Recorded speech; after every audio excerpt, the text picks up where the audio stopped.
یو ځل بیا د خلکو شکریا ادا کوم د ملکنډ ډویژن ټول عوام د سوات چې واقعي په هغه جذبه کې کم مینه محبت ښودلي وو هغه یو تاریخ دی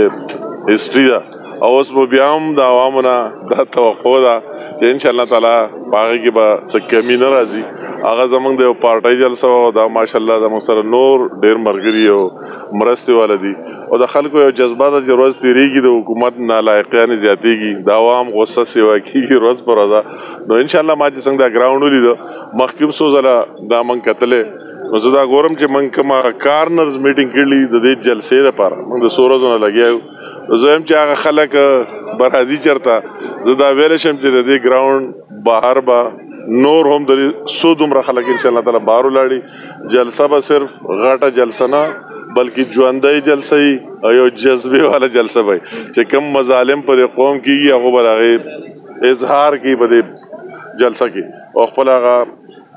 غوسه به بس انشاءالله ضلع انتظامیه وایي چېرې موږ دوی ته اجازت نه دی ورکړی نه به ورکوو په ظاهره خو داسې خنډان نه ښکاري چېرې پولیس یې لګولي خو بیا هم چې دی نو هغې یو خدشه ظاهره کړې ده د موږ امید ساتو سکیورټي په حواله باندې موږ امید ساتو چې ضلع انتظامیه والي هم زموږ وروڼه دي موږ ټول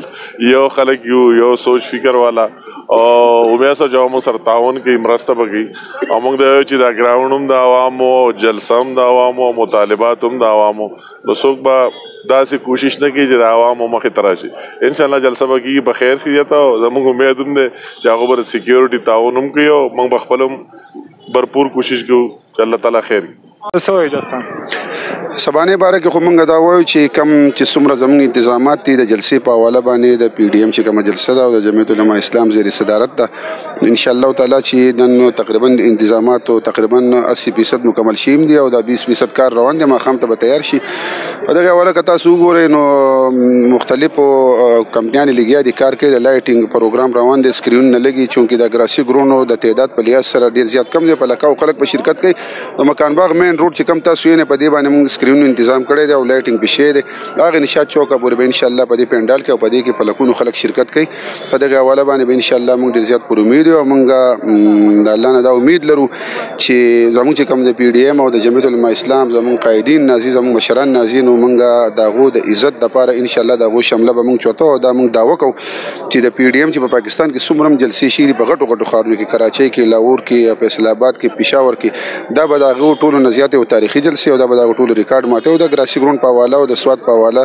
به دا یو تاریخي جلسې دا به انشاءالله نه دلته چا کړي او نه به په آینده وختونو کې وکړي او په دې کې څو پارټیانو شرکت کوي په دې کې د پی ډي ایم چې اوس موجوده کم جماعتونه دي ما سوای د پاکستان پیپلز پارټۍ نه او د اے ان پي نه او نور ټول د پی ډي ایم زموږ پاکستان مسلم لیگ نون دی قومي وطن پارټي ده محمود خان صاحب دلی دي او داسې نور کم لوی وړې پارټیانې چې دي هغه به پکې شرکت کوي خو جمعیت علما اسلام چونکې میزبان جماعت دی